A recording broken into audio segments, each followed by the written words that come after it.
Kaei é o braço direito de Jin Dior do Favonius. Para todos os casos que recebe, sempre encontra uma solução. Seu senso de humor o torna muito popular entre os habitantes locais, mas esse cavaleiro esconde alguns segredos. Kaei é uma pessoa confiante e charmosa, quase dramática, e às vezes vista como excessivamente descontraída. Ele parece gostar de contar mentiras descaradas, mas essa tendência se torna um talento quando se trata de seu papel como o cérebro dos Cavaleiros de Favonius. Kaei costuma usar seu charme como forma de obter informações sobre as pessoas ao seu redor. Ele frequentemente faz isso com ladrões e criminosos, e então decide se vai prendê-los ou deixá-los sair em liberdade. Kaei gosta de colocar as pessoas em situações de alto estresse e desafiar seus valores, e faz isso tanto com seus inimigos quanto com seus aliados. Diferente de outros residentes de Mondstadt devido às suas origens Cainria, Kaei tem pele bronzeada e olhos azul-lilás. Ele possui as mesmas pupilas em forma de diamante que da Sleipnir, o deus desconhecido. Ele tem cabelo turquesa escuro que mantém curto, com uma longa cauda de rato e uma mecha de cabelo mais claro para o lado. Sua franja quase cobre o olho direito. Kaei usa um tapa-olho sobre o olho que ele afirma ter herdado de seu avô, que era um pirata. Isso é provavelmente uma mentira. Kaei usa predominantemente uma capa de pele branca sobre uma jaqueta branca que expõe seu peito, uma camisa azul marinho e calças azul marinho.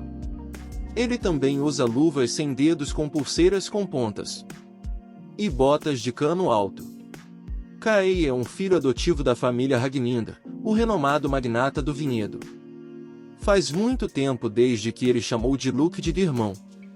Kaei atualmente serve como capitão de cavalaria dos Cavaleiros de Favonius, confiado por Jin. Kaei costuma resolver as coisas em todos os incidentes ocorridos nos arredores de Mondstadt. O melhor lugar para encontrar Kaei não é na sede dos cavaleiros, mas em tavernas à noite. Kaei é frequentemente visto sentado no bar, fofocando com outros habitantes e saboreando a famosa morte após o meio-dia de Mondstadt. Ele é surpreendentemente popular entre os aposentados de Mondstadt, chegando a ganhar o título de melhor candidato a neto. É difícil imaginar que alguém tão espontâneo, amável e apaixonado por vinhos como Kaei seja o capitão da cavalaria dos Cavaleiros de Favonius. Os caçadores e bandidos geralmente estão entre os companheiros de bebida de Kaei. Por mais cansados que estejam, todos acabam participando de suas conversas tranquilas, contando tudo o que ele quer saber. Dependendo do que eles contam para Kaei, a noite pode se transformar em um grande pesadelo ou uma noite de brincadeiras inofensivas. Todo mundo tem um segredo, mas nem todo mundo sabe o que fazer com ele. Diz Kaei, com seu sorriso arrogante de sempre. A justiça não é um princípio absoluto, mas é o resultado de encontrar um bom equilíbrio entre força e estratégia. Quanto aos detalhes de como isso é feito, não se preocupe muito com isso.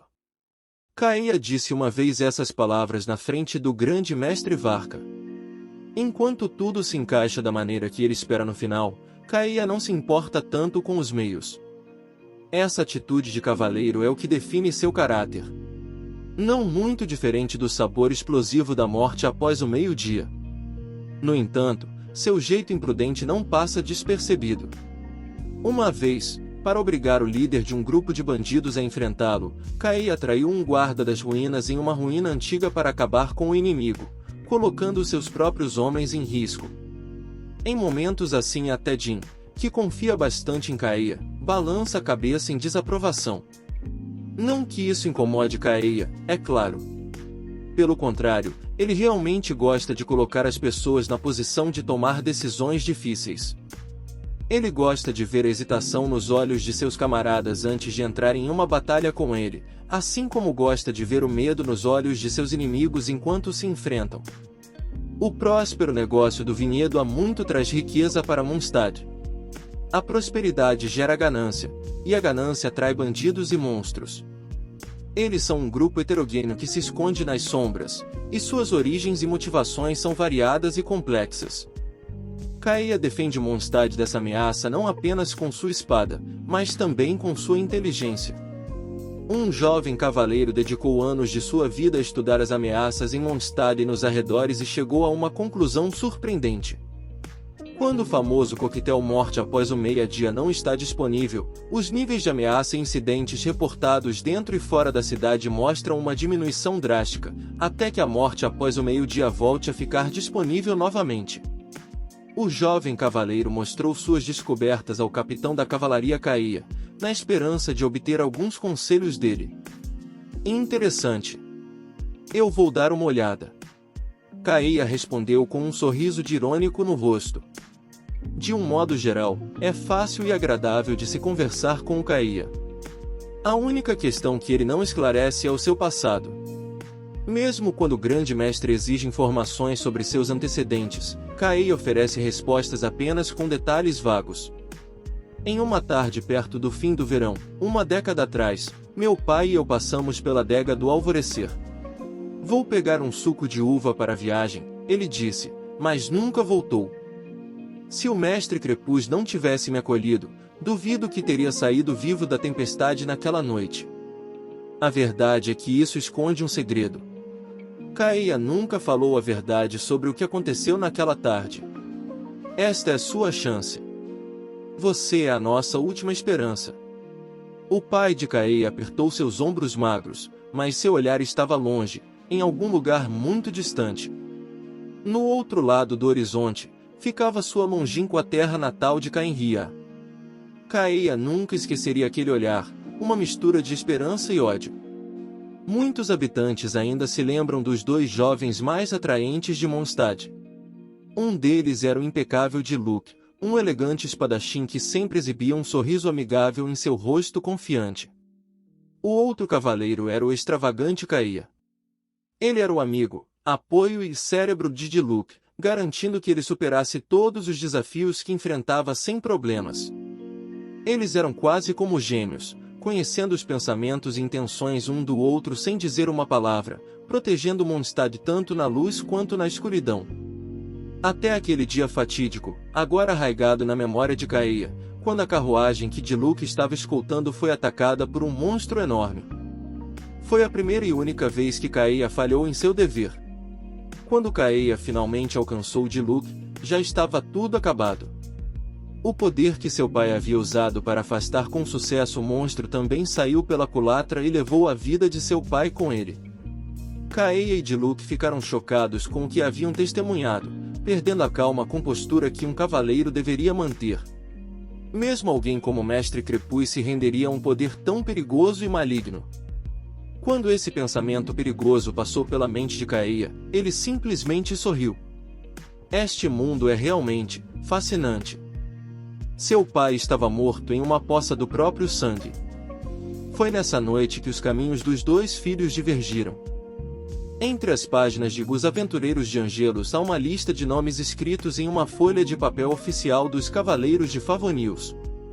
Esse papel contém informações meticulosamente detalhadas sobre bandidos na cidade, mercenários e líderes dos ladrões de tesouro, bem como nome, cargo e perfil pessoal de cada pessoa. Uma dúzia ou mais de nomes estão circulados, com uma nota na margem dizendo do contrário, as coisas seriam muito entediantes. Quando perguntado o que isso significa, Caia respondeu, acho que estava muito bêbado e comecei a rabiscar coisas sem sentido. Sua intuição lhe diz que Caia mostrou deliberadamente essa lista, mas não há como provar isso. Estava chovendo muito em Mondstadt na noite em que Caia Alberich recebeu sua visão. Mais cedo naquele dia, Crepus Ragnindra havia usado o poder de uma ilusão, mas se tornou uma vítima dela. Para libertar seu pai da agonia insuportável, Diluc Ragnindra tirou sua vida. Caia era irmão adotivo de Diluc e sempre esteve ao seu lado, mas nesta ocasião Caia não viu os momentos finais compartilhados entre pai e filho. As chuvas torrenciais que caíram em Mondstadt naquela noite pareciam ser em luto ao Mestre Crepus. Tinha algo que Caia mantinha escondido do mundo. Na verdade, ele era um agente secreto de Cainria, trabalhando em Mondstadt. Seu pai o abandonou nesta terra distante e desconhecida para cumprir missões, e foram o Mestre Crepus e a cidade de Mondstadt que o receberam de braços abertos. Se Cainria e Mondstadt entrassem em guerra, qual lado ele deveria apoiar? A quem ele deveria oferecer sua ajuda? O seu pai biológico, que o abandonou sem piedade? Ou o seu pai adotivo, que o amava e o criou? Por muito tempo, Kaeya se angustiava com esse dilema. Lealdade e dever, sinceridade e felicidade, como escolher?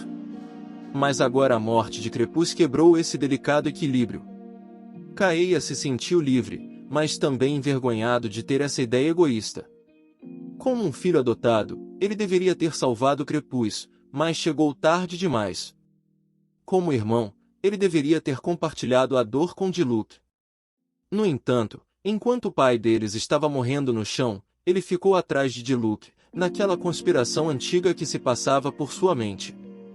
Com sensação de culpa, Kaeya bateu à porta de Diluc. Enquanto a chuva caía, o véu dos segredos foi retirado e as mentiras foram reveladas. Kaeya finalmente esclareceu tudo. Ele provocou a raiva do Diluc. Os irmãos sacaram as espadas, dessa vez apontando-as um para o outro. Kaeya sentiu que esse era o seu castigo por uma vida inteira de mentiras. Mas quando as duas lâminas se cruzaram, Kaeya sentiu o poder elemental em seu corpo pela primeira vez. Durante anos, ele sempre se escondeu atrás da sombra de Diluc. Mas agora, pela primeira vez, estava encarando o irmão com seu verdadeiro eu. Uma energia elemental extremamente fria e quebradiça irrompeu da ponta da espada e encontrou as chamas ardentes de Diluc. O choque do fogo vermelho e do gelo azul criou um repentino turbilhão de vento que atordoou os dois. Esse foi o momento em que a visão de Kaeya apareceu. Desde então, Kaeya e Diluc seguiram caminhos separados. Mas ele nunca fala sobre isso, assim como nunca diz a origem da sua visão. Embora seja a lembrança de uma batalha travada e o prêmio que ele ganhou em troca de revelar a verdade, Kaeya vê como um lembrete de que viverá o resto de sua vida sob o pesado fardo das mentiras. Tem interesse em saber mais sobre os personagens de Genshin Impact? Não deixe de acompanhar o canal para mais conteúdos desse tipo. Obrigado por assistir até o final e até a próxima!